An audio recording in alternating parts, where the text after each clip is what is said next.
Good evening friends, welcome to channel. நான் உங்கள் திவாகர் சந்திரராஜன். ஒரு டிஸ்க்ளைமரை பார்த்துடலாம். அதுக்கப்புறம் ஃப்ரைடே என்ன மூவ்மெண்ட் கிடைச்சிது, மார்க்கெட் யார் கண்ட்ரோலில் இருக்குன்னு ஸ்டெப் பை ஸ்டெப்பாக பார்ப்போம். ஃபஸ்ட்டு மார்க்கெட் யார் கண்ட்ரோலில் இருக்குது அப்படின்னு பார்த்தோன்னா பார்த்தோன்னே தெரியும் நமக்கு வந்து பையர்ஸ் கண்ட்ரோலில் தான் இருக்குது. மேலே தான் போச்சு. இந்த டவுன் ஏன் வருதுன்னா உங்களுக்கு வந்து வீக்கெண்டு க்ளோசிங், அதனால் மார்க்கெட் கீழே க்ளோஸ் ஆகிருக்கு. இல்லைன்னா கண்டிப்பாக மேலே தான் க்ளோஸ் ஆகிருக்கும். ஸோ மார்க்கெட் வந்து இந்த நிமிஷம் வரையும் பையர்ஸ் கண்ட்ரோலில் தான் இருக்குது. ஸோ இன்றைக்கி செஷன் 2 இன்றைக்கி என்ன ஆப்பர்ச்சுனிட்டி கிடச்சிது அப்படின்னு பார்த்தோன்னா, நேற்றுக்கு வந்து கிட்டத்தட்ட 400 point town. Monday to Wednesday என்ன பாயிண்ட் கெயின் பண்ணிச்சோ அதை மொத்தமாக இறக்கிட்டாங்க. ஸோ திருப்பி மண்டே பொசிஷனுக்கு வந்து ஓப்பன் ஆகிடுது. ஸோ ஃபஸ்ட்டு கேண்டில் பார்த்தீங்கன்னா ஒரு ஸ்ட்ராங் புல்லிஷ் கேண்டில். பையர் வந்து எப்போதுமே சப்போர்ட்டில் ஸ்ட்ராங்கு. ஸோ இதை நம்பி நம்ம தைரியமாக லாங் சைடு போகலாம். என்ன இங்கே ஒரு செல்லிங் ப்ரெஷர் இருக்குது, பட் ஆனால் சப்போர்ட்டில் இருக்கிறனால தைரியமாக போகலாம். போயிருப்பாங்க. அப்படி போயிருந்தால் என்ன ஆகுனா சர்ப்ரைசிங்காக அவங்க ஸ்டாப் லாஸ் ஹிட் ஆகிடுது.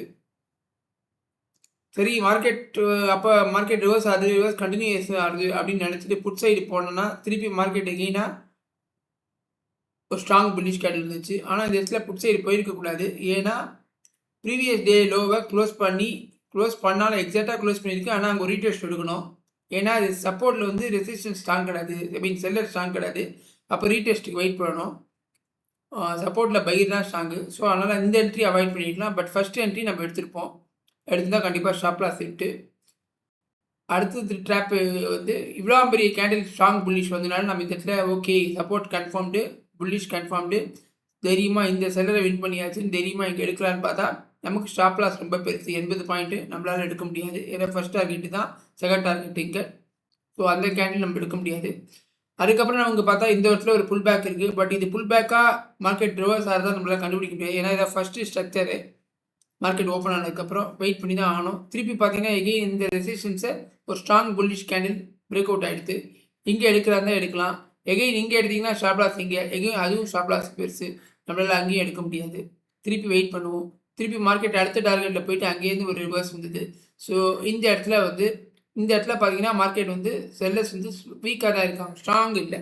ஸோ இதை புல் பேக்காக நம்ம எடுத்துட்டு புல் பேக்கில் ரிவர்ஸ் கேண்டில் ஒன்று கிடச்ச அப்புறம் ஒரு பையர், ஸ்ட்ராங் பையர், இந்த செல்லரை கம்பேர் பண்ணும்போது இது பையர், இந்த செல்லரை பையர் வின் பண்ண அப்புறம் இந்த இடத்துல நம்ம ஒரு லாங் பொசிஷன் என்ட்ரி போயிருக்கலாம்.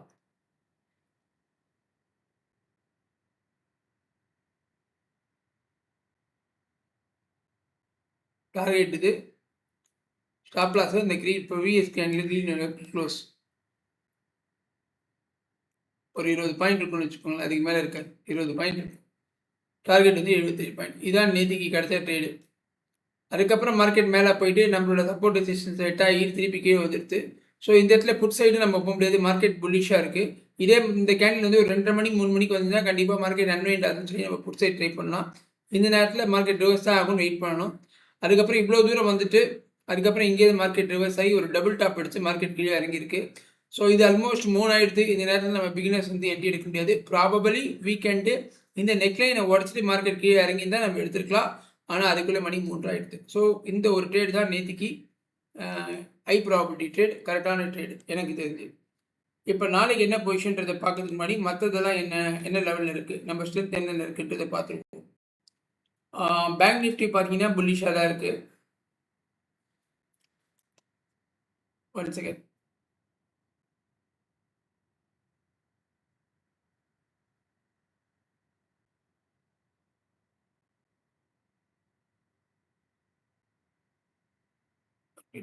சுத்தம்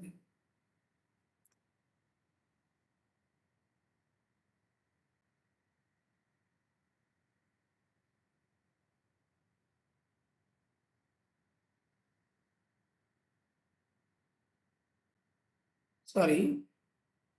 ஸோ நாளைக்கு என்ன பொசிஷன் பார்க்கும்போது பேங்க் நிஃப்டி வந்து உங்களுக்கு வந்து புல்லிஷாக தான் இருக்குது, 400 பாயிண்ட்டு. அடுத்தது மிட் கேப்பு ஸ்மால் கேப் ரெண்டுமே ஃப்ளாட்டு, பெருசாக நம்ம சொல்ல முடியாது. அங்கேயே தான் மார்க்கெட் சுச்சுவேஷன் இருக்குது. கோல்டு பார்த்தீங்கன்னா கிட்டத்தட்ட 1.3% இன்க்ரீஸ் ஆகிருக்கு, geopolitical tension. Silver 5% increase ஆகிருக்கு. ஸோ அடுத்தது வந்து இந்தியா விக்ஸ் இன்க்ரீஸ் ஆகிட்டு because of geopolitical tension. எல்லாமே டேஸில் வச்சு பார்த்துருவோம்.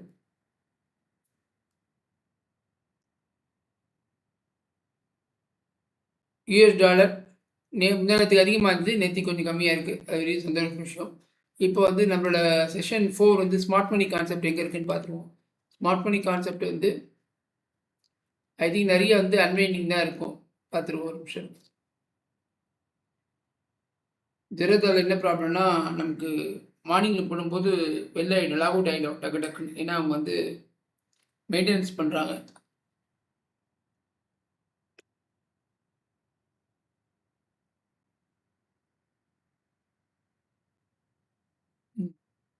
இப்போ பார்த்தீங்கன்னா 24,500 25,500 ஸ்ட்ராங் சப்போர்ட் இருக்குது. 1:2 இருக்குது.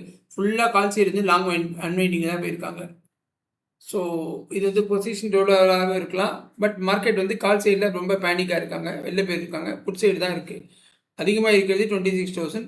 இங்கே பார்த்தீங்கன்னா 25,500. ஸோ மார்க்கெட் ரேஞ்சு 25,500 to 26,000 இருக்கிறதுக்கு வாய்ப்பு இருக்குது.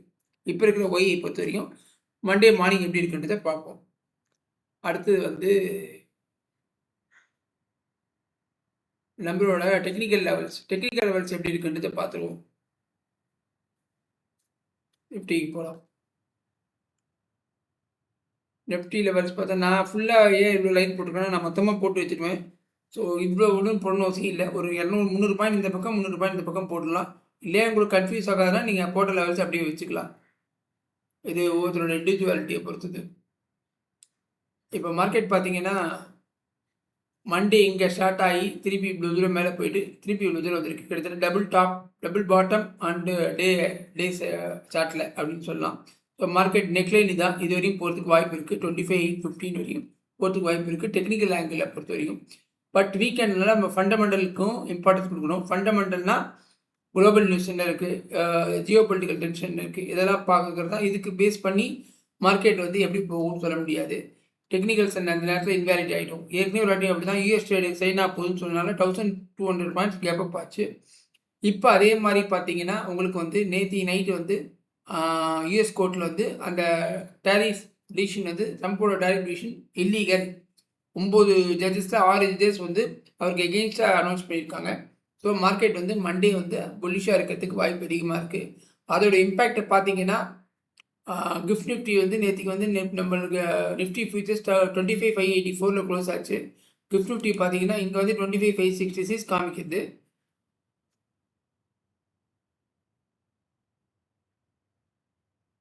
நம்ம மார்க்கெட் பார்த்தீங்கன்னா 25,886 ட்ராவல் ஆகிட்டு இருக்கு. எத்தனை மணிக்கு இது? Saturday morning 2:40. நம்ம கன்ஃபார்ம் எடுத்துக்கு மணி கண்ட்ரோலில் கூட போய் பார்க்கலாம். 25,886 ஓகேவா? இப்போ ட்ராவல் ஆகிருக்குது மார்னிங், சாட்டர்டே மார்னிங். ஸோ கிட்டத்தட்ட 300 பாயிண்ட் வந்து கேப்பை பார்த்துக்கு வாய்ப்பு இருக்குது because of these political situations. So நாளைக்கு என்ன பொசிஷன் அப்படின்னு பார்க்கும்போது எகெயின் சார்ட்டுக்கு வந்துடுவோம். நம்ம வந்து டெக்னிக்கல் வச்சு தான் சொல்ல முடியும். மார்க்கெட்டை பொறுத்த வரையும் ஃபண்டமெண்டல் நியூஸ் வந்து நடக்கிறது அதை வச்சு நம்ம சொல்ல முடியாது. ஸோ மார்க்கெட் வந்து மண்டே இங்கேருந்து போயிட்டு தேர்ட்டி கம்ப்ளீட்டாக டவுன் ஆகி இங்கேருந்து திருப்பி ட்ராவல் ஆகிட்டு இருக்கு. இதை வந்து நம்ம வந்து ஒரு டபுள் பாட்டம் அடித்து சொல்லலாம். டபுள் பாட்டம் அடித்தா நம்ம ஃபஸ்ட்டு டார்கெட் நெக்லைன் தான். நெக்லைன் வரைக்கும் போகிறதுக்கு வாய்ப்பு நிறைய இருக்குது. 25,800 அது வந்து கேப் அப் ஆகியும் போகிறதுக்கு வாய்ப்பு இருக்குது. பட் நம்ம டெக்னிக்கலை பொறுத்த வரைக்கும் இது வரையும் போகும் அப்படின்னு நம்ம சொல்ல முடியும். ஏன்னா மண்டே மார்னிங்குள்ளே என்ன வேணால் நடக்கலாம். இப்போ நாளைக்கு என்ன என்ட்ரி அப்படின்னு பார்த்தீங்கன்னா, இப்போ நம்ம லெவல்ஸை மாற்றிடுவோம்.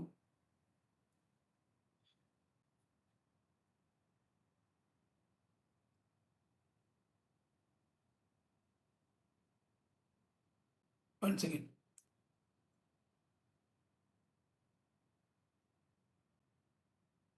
நிஃப்டி க்ளோஸ் ஆனது இங்கே டே லோ ஆகி வந்து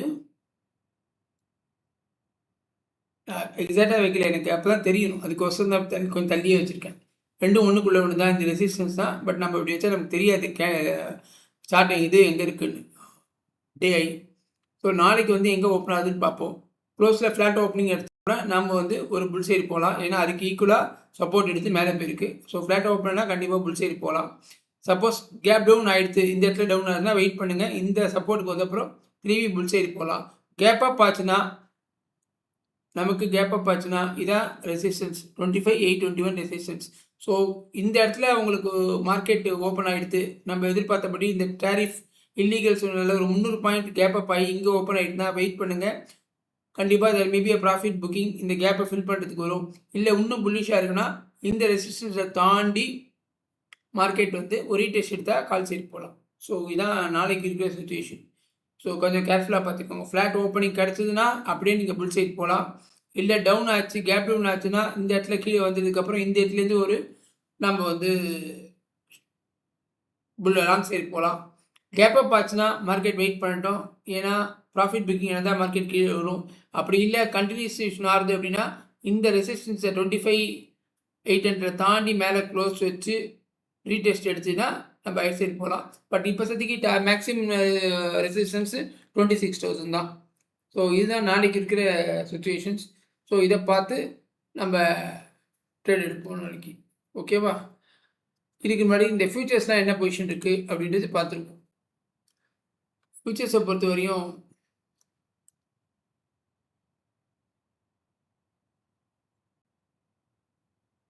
இன்னும் 2 days இருக்கிறதுனால நம்ம வந்து பெருசாக இதை பார்த்து ஒன்றும் பண்ண முடியாது. பேங்க் நிஃப்டியை பொறுத்த வரையும் ஷார்ட் கவரிங், நிஃப்டியை பொறுத்த வரையும் லாங் பில்டப்பு.